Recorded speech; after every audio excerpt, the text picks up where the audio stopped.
Hey guys, coming at you here with your next set of notes for world history. Okay, and today we're going to start with actually talking about um, actual world history, like events that took place.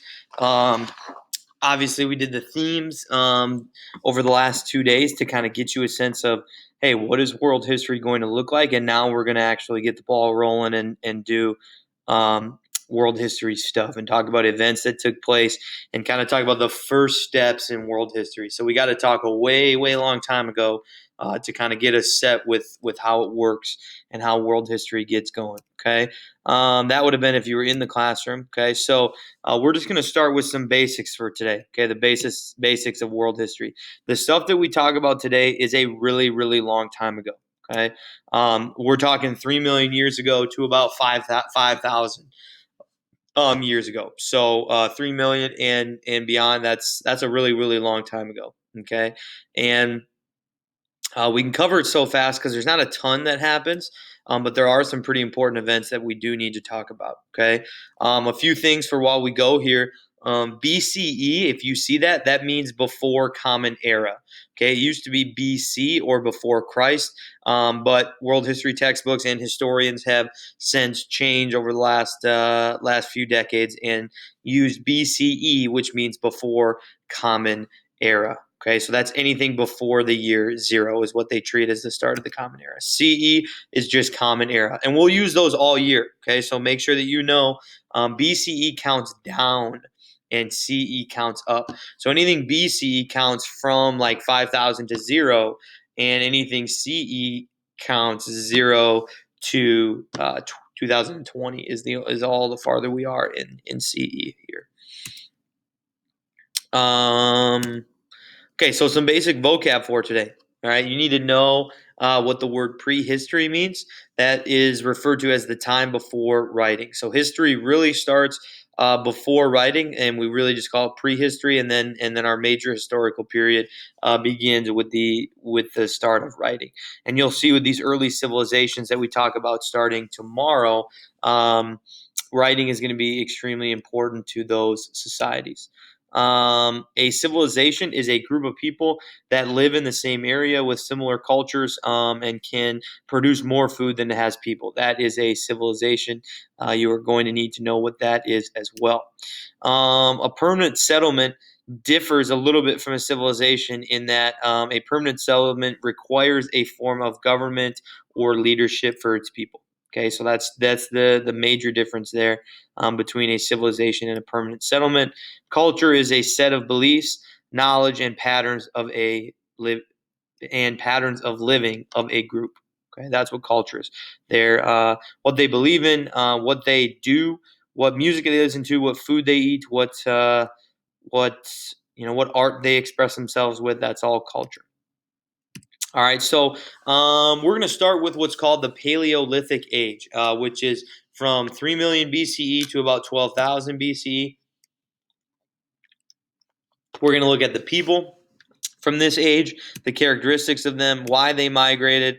We're going to look at a transition to what we consider the Neolithic age, the characteristics of that age, and then lastly, we're going to end with the agricultural revolution. Okay, so first we've got we can skip that. Yep, the Paleolithic age.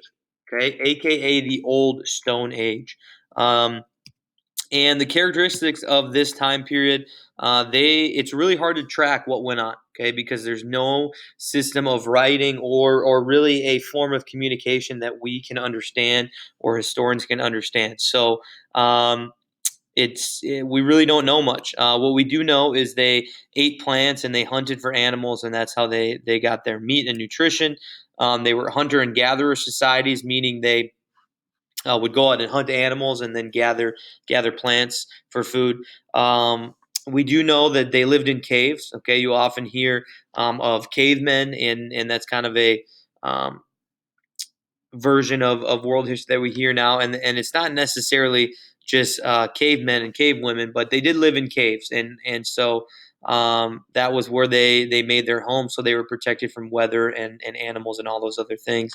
Um, They migrated. The first humans started in Africa, and then they moved to Asia and Europe in search of food. Hunting and gathering is really not a stable food source because eventually you kill all the animals, or the smart ones leave so that you stop killing them, and then you have to leave as well because there's no more food, and people start to die. So these first humans do move as well. The migration. Why do people migrate? Well, I just alluded to it, because of hunting and gathering, but also the ice age melted the earth. Okay, and big glaciers melted and formed lakes and those things. If you've seen the movie Ice Age, obviously that is not a true film, but it does have some. The world was covered in ice once upon a time, and the ice age was the melting of that, and it exposed land bridges, which just means land crossing water, and it allowed you to move from region to region. Okay, and so as these groups of people move together and try and explore and see, hey, what else is out in this world, new societies begin to form. And this shifts our time period to what's called the Neolithic Age. Okay, so as land bridges are exposed, people want to go and see what's out there, what is new out there, and what else is out in this world that we never knew before. And so they decide to migrate, and this migration causes a shift. Okay, it causes a shift to a new age. That's kind of our cause and effect relationship that we talked about yesterday, and how important that is to world history. The cause of this was migration. The effect is a new age. Here you can kind of see the patterns that people took. Okay, one is obviously where it starts, a long, long, long, long, long time ago, and it starts here, right in the middle of Africa. And as these land bridges were exposed, and you could tell that places connected with one another, they migrated up to Southwest Asia and into Europe, and down into Southeast Asia, finally up to North America and to South America like that. The Neolithic Age, okay, our next time period in world history, in ancient or in prehistory. I'm sorry. We're gonna skip that. Okay, that was for if we were all in the classroom together. This is where civilizations begin. Okay, right here in this area that's green, called Mesopotamia, or the Fertile Crescent. Um, and it's called the Fertile Crescent because of the rivers that are there.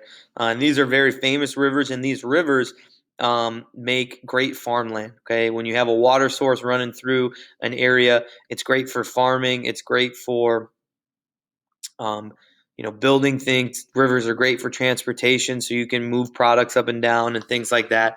And so this is really the first area we see legitimate civilizations pop up, because of how important those rivers are, and the good climate is there. Okay, so why here again? River is very important. It's a water source. It's transportation, which means you can make money a lot easier, and people love money.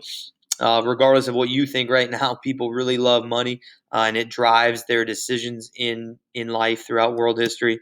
It's great for agriculture. Okay, so that's why the first civilizations that we see. So now we're getting into categorizing them as actual civilizations, because they have a stable food source. Okay, a civilization has a political and social structure. It has a complex economy. It is self sufficient. It has an organized religion. It has a system of communication. Okay. That is what makes a civilization. That's what's different than just the groups of people that lived in caves um, during prehistory. They were not technically a civilization. A civilization has to have all of these things. And so now we're going to start to see, starting tomorrow, we're going to look at our first true civilization. Okay, so we kind of see the evolution of the human mind and people and how they're organized throughout prehistory. At first, they live in caves, and they communicate in their own way, but it's hard to tell what they do. And their economy is very simple. They don't really have an economy. They go out and kill food and bring it back for everybody to eat, and there's no real social structure. And now we're going to get to civilizations that actually start to resemble what we see today. Okay, minus the technology, but we see complex economy. We see political structures and social structures, and somebody's the ruler, and they communicate in different ways, and they have an organized religion. All right, so this all this talk about civilization kind of brings us to the first agricultural revolution, and what it is it's the gradual shift. Okay, it's a gradual shift from hunting and gathering to farming. Okay, so the ancient people, the people from prehistory, they were hunters and gatherers, and then once we see civilizations, we see a switch to farming.